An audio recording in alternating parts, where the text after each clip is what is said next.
So the gross recurrent allocation for the Ministry of Culture, Gender, Entertainment and Sport for the fiscal year 2023-2024 stands at $5.361 billion. This includes $337.58 million in appropriations in aid.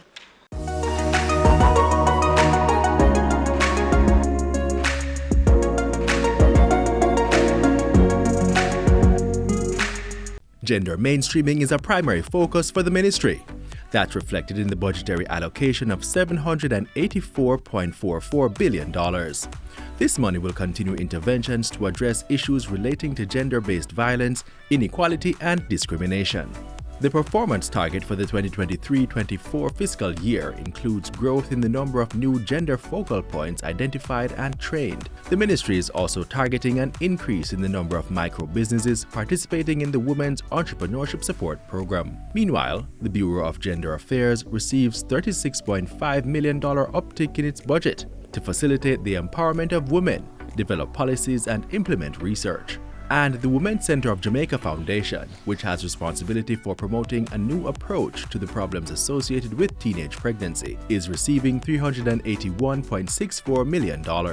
We have approximately 18 centers across the island, and the program takes care of teenage mothers and pregnant teenagers, assist them to continue their education during their pregnancy, and to carry them through to having them reintegrated back into the school system or ensure that they get a skill.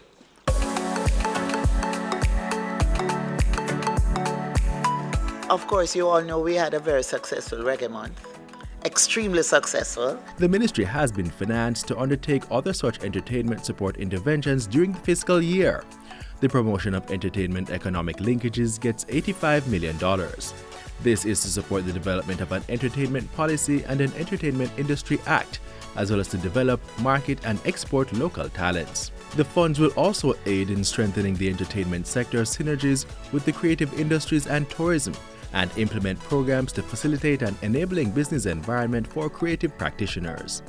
Some of this will be achieved through entertainment zones. We have identified facilities right across the island to be established as entertainment zones. There are facilities already available for use. All the Port Authority facilities across the island are available. And the stadium complex, every inch of the stadium complex is being used now.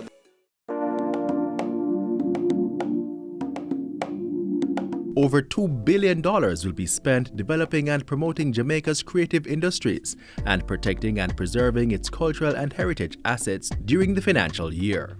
That includes money to host Grand Gala and National Heritage Week activities. Some highlights include $57 million to support the Junior Center's work to provide young people with opportunities to acquire knowledge and developmental skills in various art forms.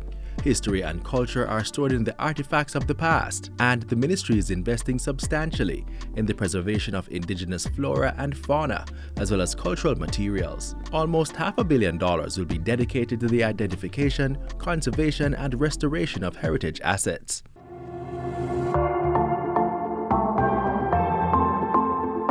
$929.5 million will be spent on the development and promotion of sports and recreation. The funds will be used to support the promotion, development, and implementation of sporting activities at the community and parish levels. The allocation will also go towards the development of a national network of world-class sport support services designed to discover talents in Jamaica. In Sports continues to carry out its mandate to develop and unearth talent at the grassroots level.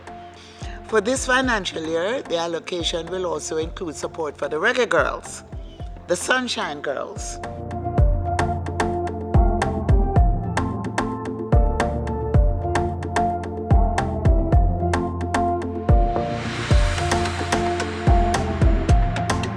We are the creative ministry. We get our programs done and we find a way to get good results.